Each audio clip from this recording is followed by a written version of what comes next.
You have done the healing. You went through the inner storms, cried through your meditations, cut ties with toxic people, and reprogrammed your mind. You expected freedom. You expected peace. And above all, you expected abundance. But here you are, still broke, still struggling, and quietly wondering, did I do something wrong? Carl Jung saw this coming. He called it the great illusion of the spiritual ego, the trap of healing without integration. Because healing alone does not bring wealth. Awareness without aligned action leaves you stuck. And this is exactly why your bank account does not reflect your growth. You were once drowning in emotional chaos. Anxiety, pain, fear, all tangled in your chest like wires you couldn't untangle. So you turned inward. You started healing. You read the books, sat in silence, stared into your past, and faced every monster your childhood left behind. And slowly, something shifted. You felt lighter. You smiled more. The world stopped feeling so heavy. But then something else emerged. An emptiness. A pressure. A strange voice inside whispers, "Why are you still broke?" You thought healing would bring clarity, and it did. You thought clarity would bring purpose, and it did. But you also assumed purpose would bring prosperity. And it hasn't. Your bank account is still dry. Your dreams of financial freedom still feel out of reach. You're stuck in survival mode, and worse. You feel ashamed for it. You ask yourself, how can I be this evolved spiritually and still be struggling materially? And here lies the real conflict. You've healed your heart, but not your relationship with money. You've met your inner child, but not your inner creator. You've left behind trauma, but not the beliefs that keep you small. This is where most people stay stuck. But Jung, he saw the deeper truth. The awakening was supposed to be your breakthrough. You had that one moment, maybe in the middle of a panic attack, maybe while meditating, maybe while staring at the ceiling at 3 a.m. when everything cracked open. You realized you are not your pain, not your past, not your programming. It felt like lightning, not destructive, but illuminating. You started seeing through the illusion, the societal pressure, the childhood conditioning, the fake success everyone was chasing. For the first time, you weren't just surviving, you were waking up.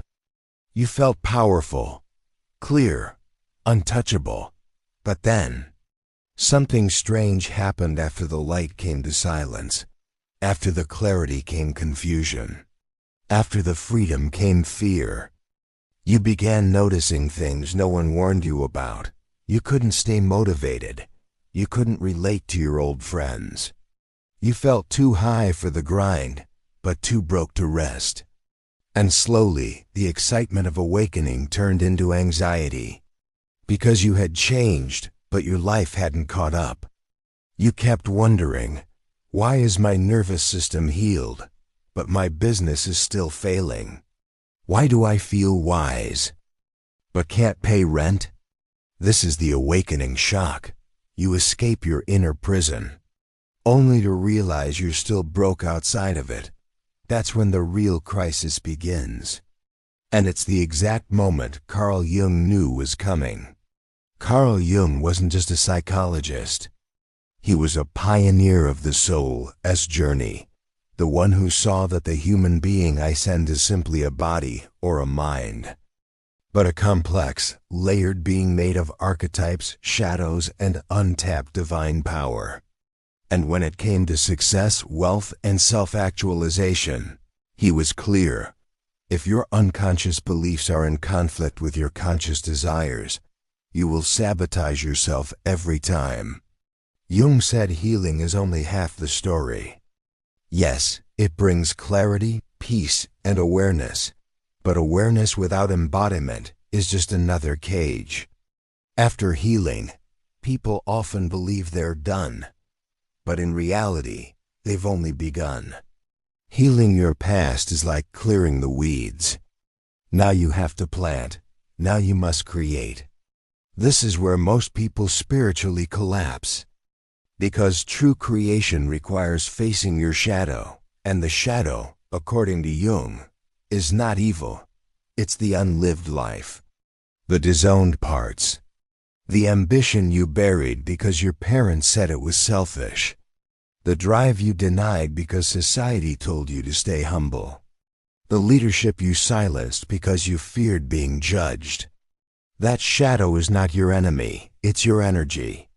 Jung warned about the danger of spiritual bypassing, using healing as an excuse to avoid responsibility.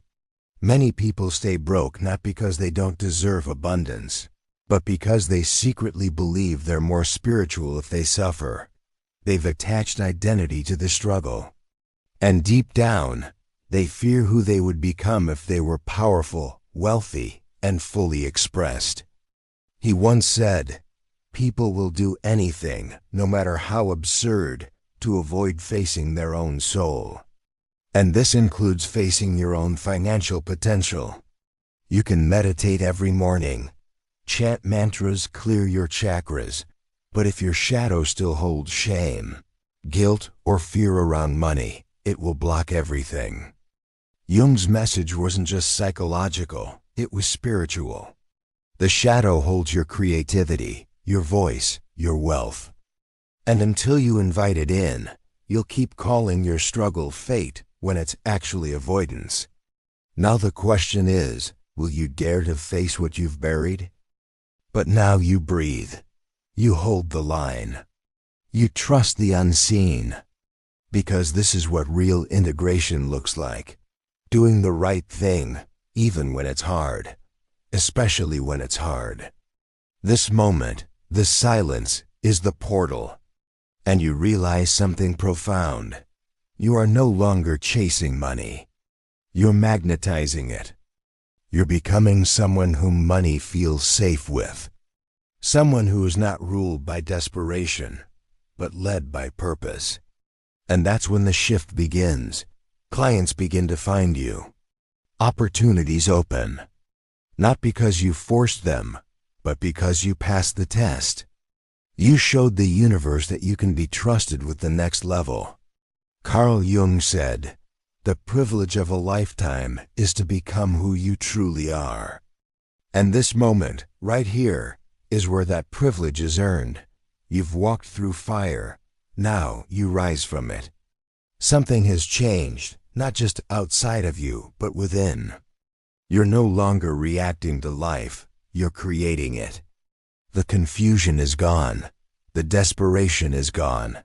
And in its place, clarity, purpose, power. This is what true success feels like. Not just numbers in a bank account, but alignment between your soul and your strategy. You no longer chase money. It now flows to you because it recognizes who you've become.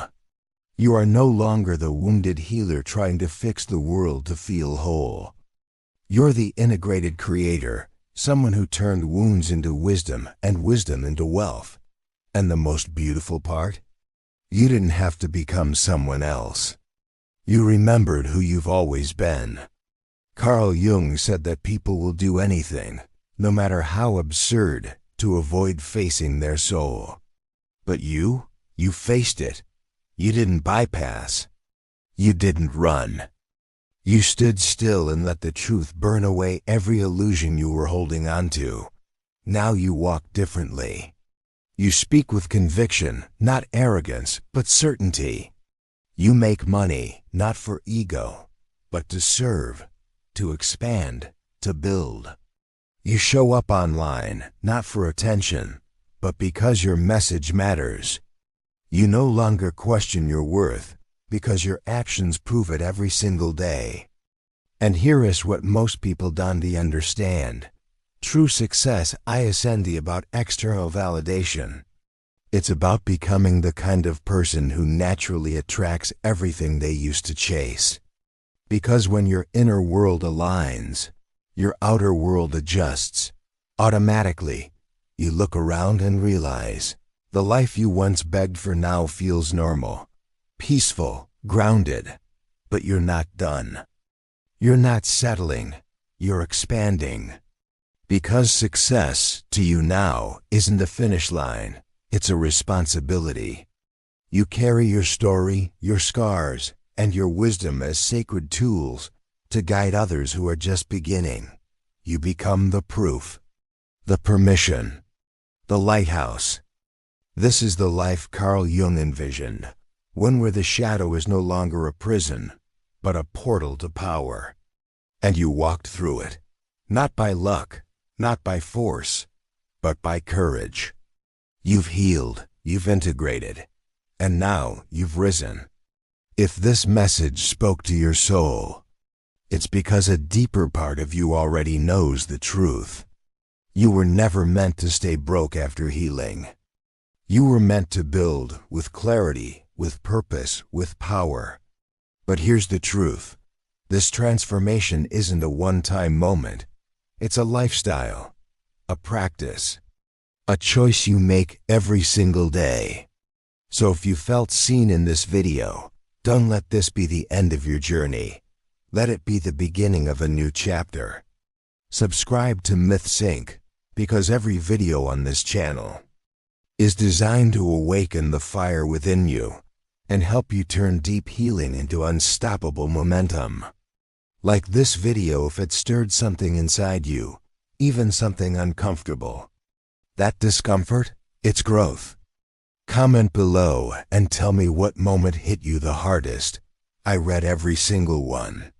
And remember, your shadow was never the enemy. It was the key, the map, the guide. You're not lost. You're evolving. See you in the next video. Stay grounded. Stay powerful. And stay true to your path. This is the moment when everything breaks open. You have been doing the work, journaling, meditating, healing your inner child, breaking generational cycles. But no matter how much you heal, the money doesn't come, the clients don't appear, the business doesn't grow. And you're left confused, asking, what am I missing? Here's the answer. You're not missing anything. You're avoiding something. This is what Carl Jung meant when he said the shadow holds the key. Because hiding inside your unconscious are not just your wounds, but your wealth codes, your genius, your natural gifts, your voice, your power to command, lead, and create. And those parts of you, you have buried them under the label of too much. Too loud, too ambitious, too confident, too intense. You have spent so long trying to be pure that you've become invisible. This is the turning point, the inner earthquake. You realize that staying broke has nothing to do with healing and everything to do with hiding. You've made peace with your wounds, but refused to unleash your wildness. You have forgiven others, but haven't allowed yourself to dominate your space. And here's the deeper truth. Most people are afraid of being powerful, because power comes with exposure. Power comes with responsibility. Power requires letting go of the identity you built during your pain. It means shedding the healer who is always healing mask and becoming the leader who creates. Carl Jung would say that your shadow doesn't just carry trauma, it carries potential. When you deny your shadow, you also deny your destiny. Every dream you have is guarded by the part of you that you've rejected. So if you want the dream, the business, the abundance, the freedom, you have to reclaim what you once abandoned. You have to stop waiting for permission to be wealthy. Stop waiting to feel ready. Stop waiting for perfect alignment. Because your soul is not waiting. It's urgent. The shadow is whispering. It's saying, you're not stuck. You're just scared of your own power.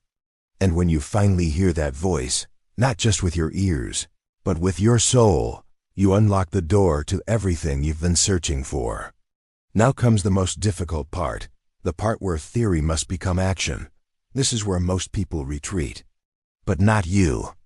Because something inside you has awakened. You've seen the truth. You were never lacking potential, you were just avoiding power. Now, it's time to rebuild.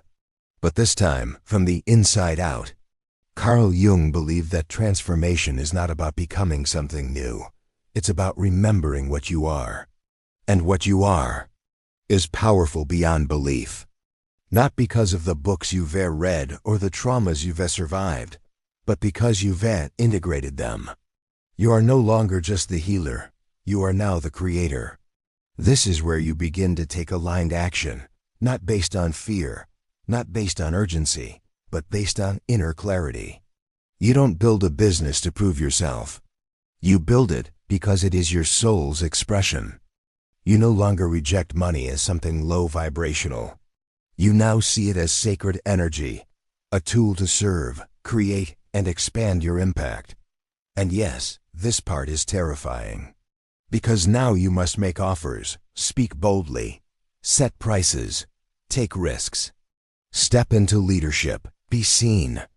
And that visibility will trigger every old belief about worth, shame, failure, and rejection. But this time, you do not run. You do not shrink. You recognize those feelings for what they are, echoes of the old self, and you choose differently. Jung once said, "Until you make the unconscious conscious, it will direct your life and you will call it fate." This is what conscious action means.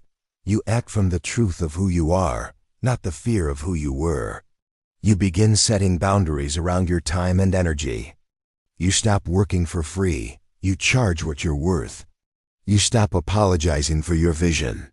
You surround yourself with those who speak the language of expansion. You stop explaining yourself to people committed to misunderstanding you. You realize that money isn't evil, it's neutral.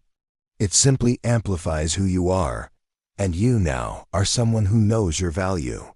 This is not a manifestation. This is embodiment. And when you start showing up like this, your reality will have no choice but to shift in your favor. This is where the universe asks, did you really change? Or did you just say you did? You have started taking action. You've stepped into your power. But now here comes the test. The silence after you post that first offer. The client who ghosts you. The month where nothing moves. The doubt creeps in like a shadow you thought you'd already healed. Your nervous system trembles. Your mind starts whispering, "See? It's not working. You're not meant for this." This is the spiritual battlefield Carl Jung warned about, the moment where your old self tries to reclaim control. And make no mistake, this test is sacred. Not because it feels good, but because it reveals everything. It reveals whether you are building from truth or from trauma. Will you lower your price out of fear? Will you chase validation? Will you abandon your boundaries for approval? Or will you stand in your new identity, even when it's uncomfortable? Because this is where most people collapse. They see the lack of instant results and think they've failed. But Carl Jung taught that transformation doesn't follow a straight line, it spirals. And every test you face is not to punish you, but to initiate you. To make sure your power is real, not performative. The old you would have begged, shrunk, panicked.